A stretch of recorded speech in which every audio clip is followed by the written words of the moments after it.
I'm Maya Rodriguez, 28 years old, and I never imagined the people who raised me could crush my heart so completely. It was Sunday dinner at my parents' house in Queens, the familiar smell of my mom's lasagna filling the kitchen.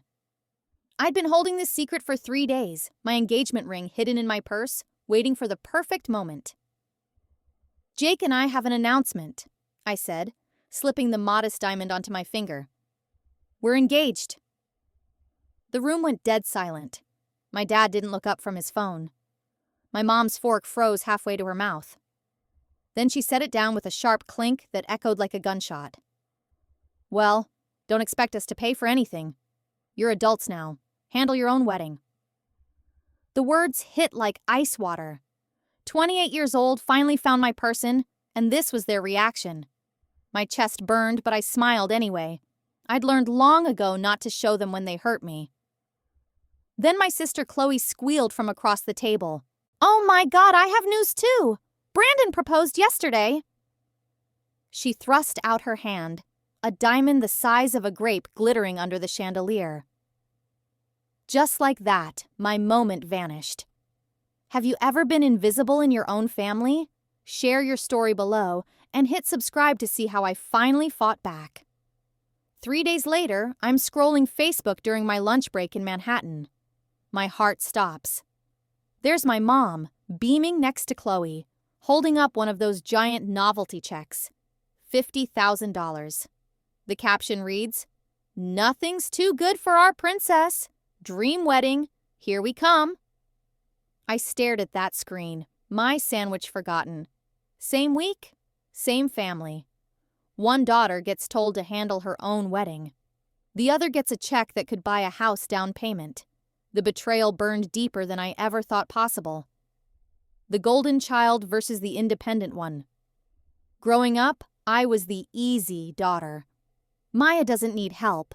Maya figures things out. Maya's independent. They said it like it was a compliment, but it felt like a prison sentence. When I turned 16, I got Dad's old Honda with a busted radio and stained seats. When Chloe turned 16 3 years later, she got a brand new BMW with a bow on top. "Maya's more practical," Mom explained when I stared at the gleaming car in our driveway. College hit different for both of us. I worked 3 jobs to cover what my partial scholarship didn't. Ramen noodles for dinner, library books instead of buying them, wearing the same winter coat for 4 years until the zipper broke. Meanwhile, Chloe got a cute off-campus apartment, weekly grocery money, and spring break trips to Cabo. "Different kids have different needs," Dad would say whenever I brought up the disparity.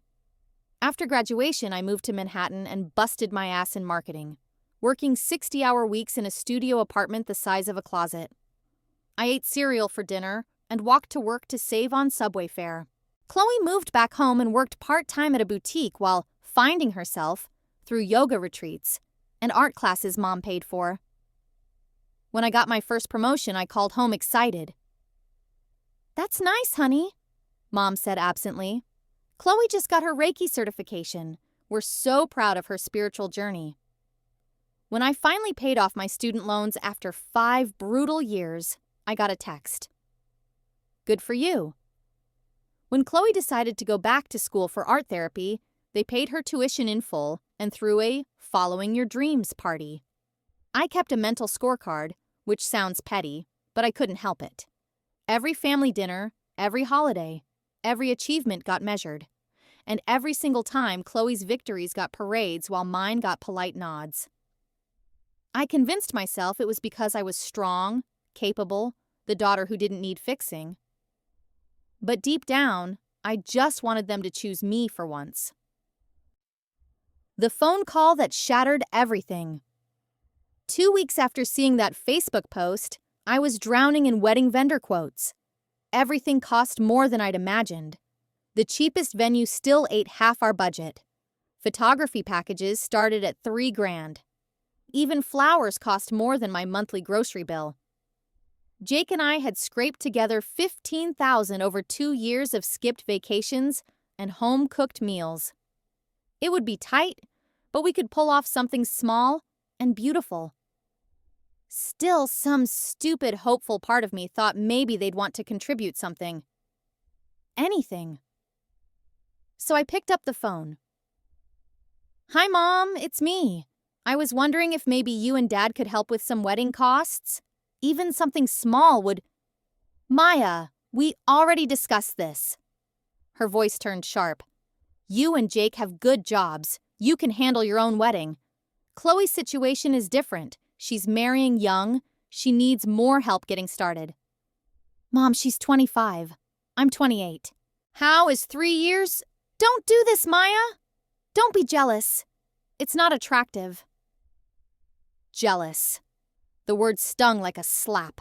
I wasn't asking for $50,000. I wasn't asking for a fairy tale wedding. I was asking to matter. "I'm not jealous," I said quietly. "I'm asking for fairness." "Life isn't fair. You should know that by now. Chloe needs our support more than you do." The line went dead. I sat in my tiny apartment staring at my wedding planning binder with its color-coded tabs and careful budgets. 2 months of work to plan a celebration that would cost less than Chloe's flowers. That's when the family group chat exploded. Aunt Patricia. $50,000! You're such generous parents! Uncle David. Chloe's living the dream! Cousin Amber. Can't wait for this wedding. I turned off my phone and opened wine at 3 p.m. The engagement dinner from hell. To both our daughters and their new chapters. Dad raised his glass at Marcello's, the fancy Italian place they'd reserved for our joint celebration. For exactly 12 minutes, I let myself hope this would be different. That finally, we'd be treated as equals. Then Grandmother Rose leaned toward Chloe. "Tell me about this wedding, dear.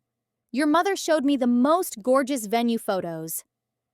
And just like that, it became the Chloe show. Her dress appointment at Kleinfeld, her photographer who'd shot celebrity weddings, her venue that used to be a Gilded Age mansion, her honeymoon in Paris, also courtesy of Mom and Dad. "The florals alone are costing $8,000, Mom gushed. "But you only get married once." "Maya!" Aunt Patricia finally turned to me after an hour of Chloe worship. "Where are you having your ceremony?" The entire table went quiet. Every face turned toward me like spotlights. I felt exposed, small, budget-conscious in all the wrong ways. "We're looking at a few places," I said carefully. "Probably somewhere smaller, more intimate." The silence stretched like taffy. "How quaint," Grandmother Rose said, the way you'd compliment a child's crayon drawing. "Small weddings are so meaningful," Chloe added, trying to help but making it worse. "I think Maya's being smart," Uncle David jumped in. "These big productions are just showing off." "Well," Mom's voice got that edge. "We believe in celebrating properly. Some things are worth the investment."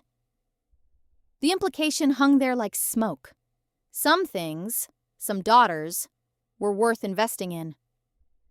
I excused myself to the bathroom and cried into paper towels for 5 minutes.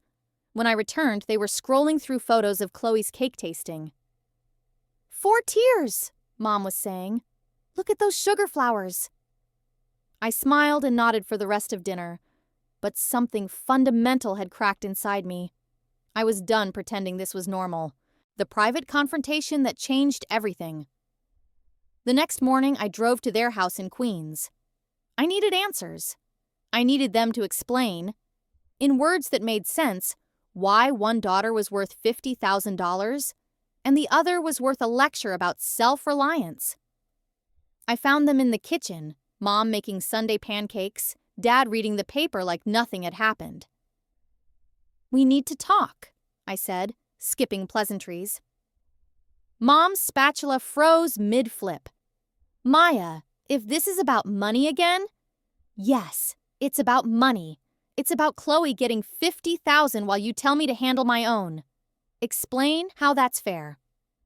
Dad folded his newspaper with deliberate precision. "Sweetheart, we're not keeping score. Each daughter gets what she needs." "What she needs?" I laughed, but there was no humor in it. Chloe needs 50 grand for one day, but I don't need any help at all? You've always been capable, Mom said, turning back to the stove. Independent. You've never needed us the way Chloe does. So I'm being punished for being independent?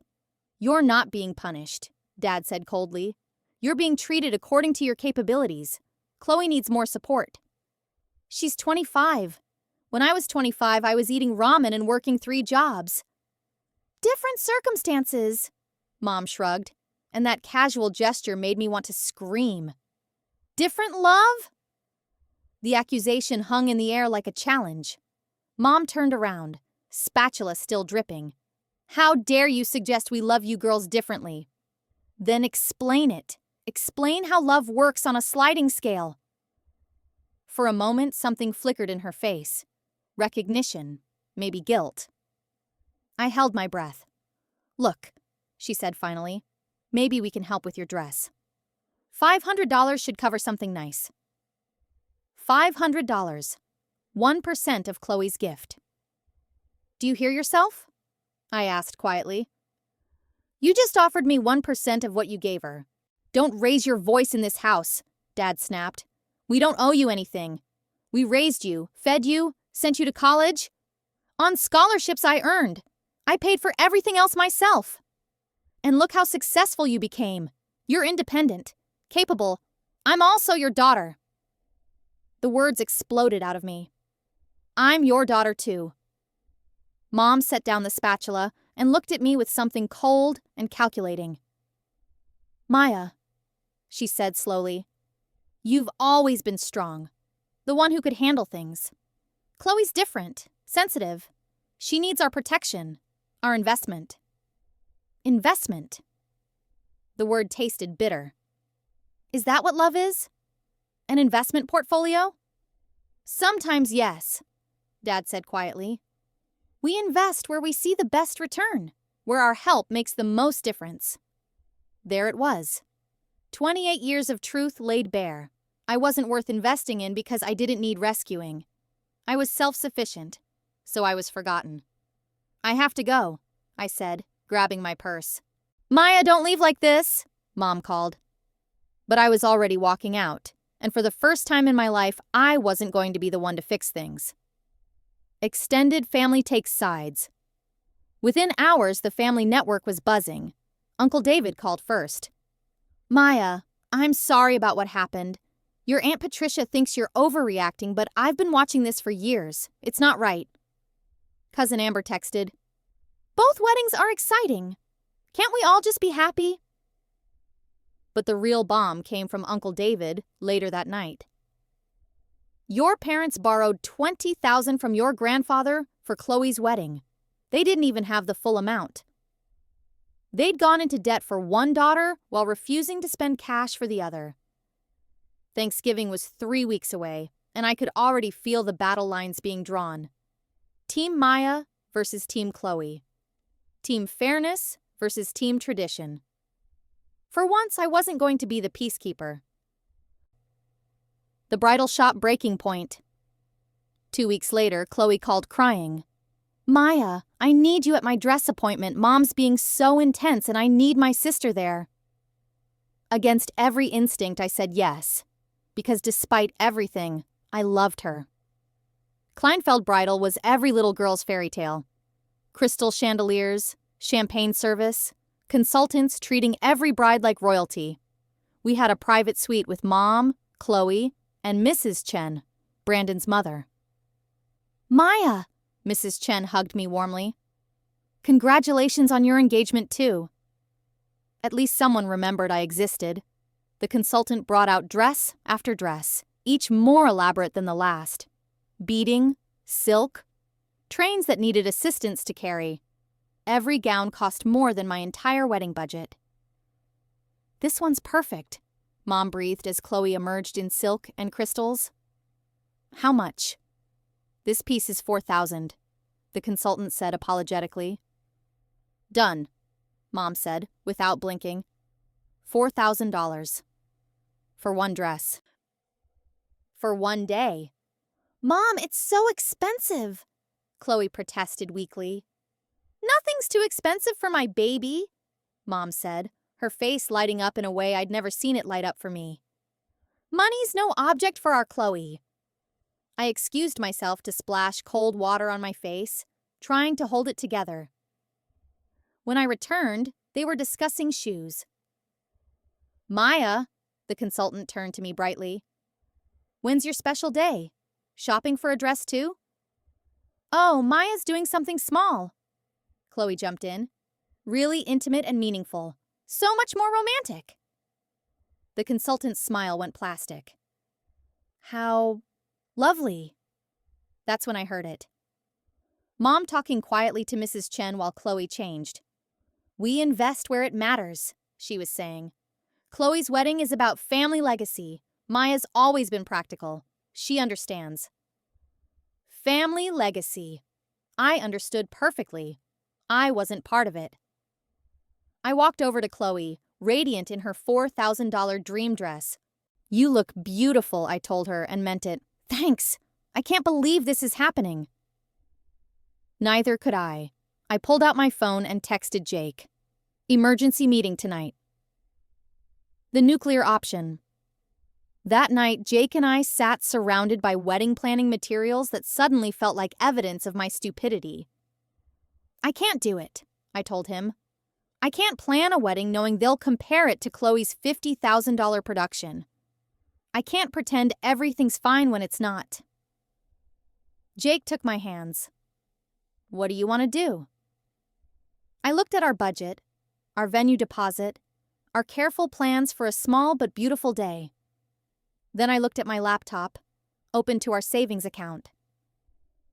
I want to take our wedding money and put it toward a house down payment. Move somewhere new. Start fresh. What about the wedding? City Hall. Just us and whoever actually wants to celebrate us. And your family. They made their choice. Now I'm making mine. The next morning, I canceled our venue.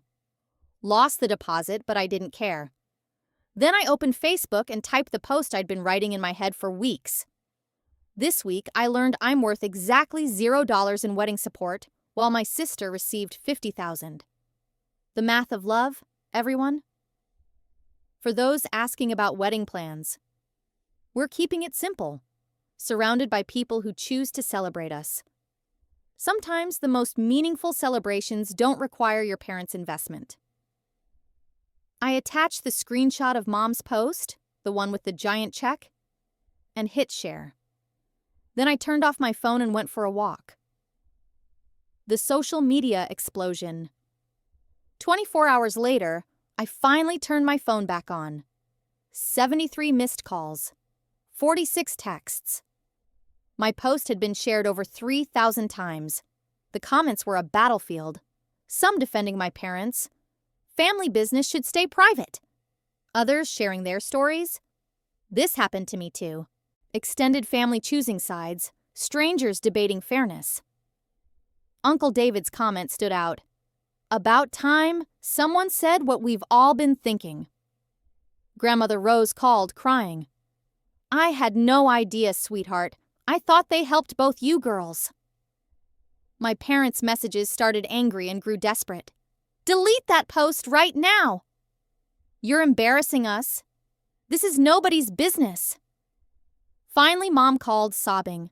Maya, please come home. Let's fix this. There's nothing to fix, Mom. You showed me exactly where I stand. We'll help with your wedding. $10,000. Too little, too late. I don't want your money, I said quietly. I wanted your equality, your recognition that I matter too. But you can't buy that now. Maya, I'm not coming to Chloe's wedding.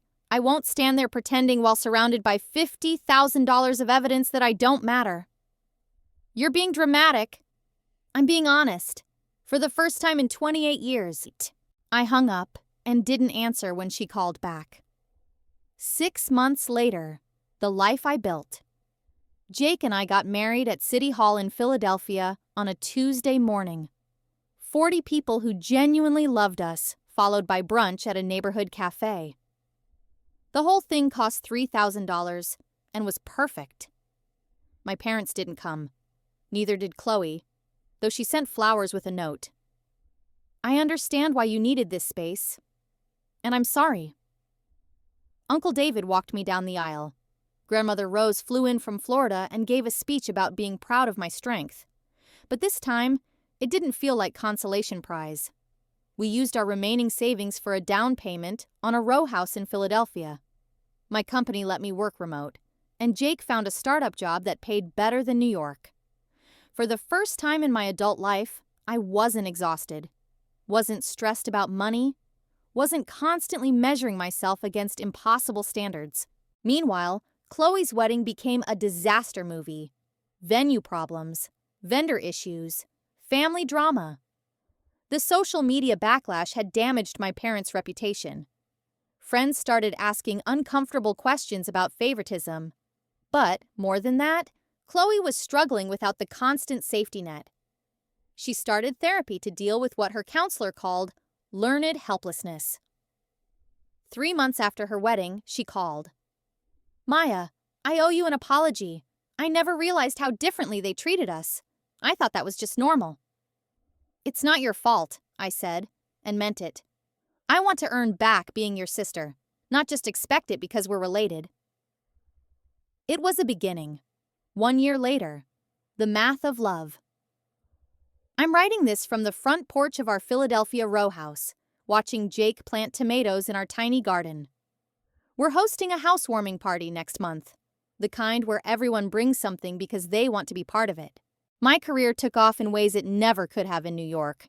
Jake's startup went public last month. We have friends who choose us, not people obligated by DNA. Chloe and I text regularly now. She's learning to navigate life without constant rescue, and it's hard. But she's growing. She even asked for budgeting advice last week. My parents sent a Christmas card with a generic message. No call. I sent one back with a photo of Jake and me in front of our house. We look happy because we are.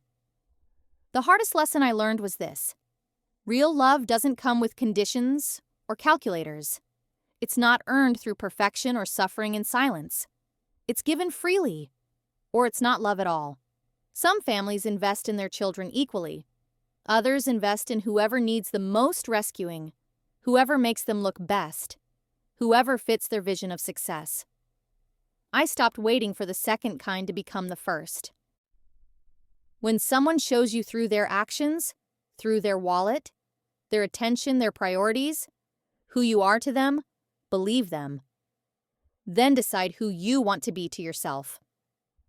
I used to think the worst thing was being the child who didn't need anything. Now I know it's the best thing, because when you don't need validation to know your worth, you're free to build a life with people who see your value without being asked. My small wedding was perfect. Chloe's expensive wedding was a production. But more importantly, my small life is full, and I chose every person in it. Sometimes the best inheritance your family can give you is teaching you that you never needed their approval in the first place. Have you been the practical child? The one expected to understand? Need less? Take whatever's left? Drop your story below. You deserve equal love, not equal disappointment. Share this if you know someone still waiting for fairness in a family that plays favorites. Your feelings are valid, and you're not alone.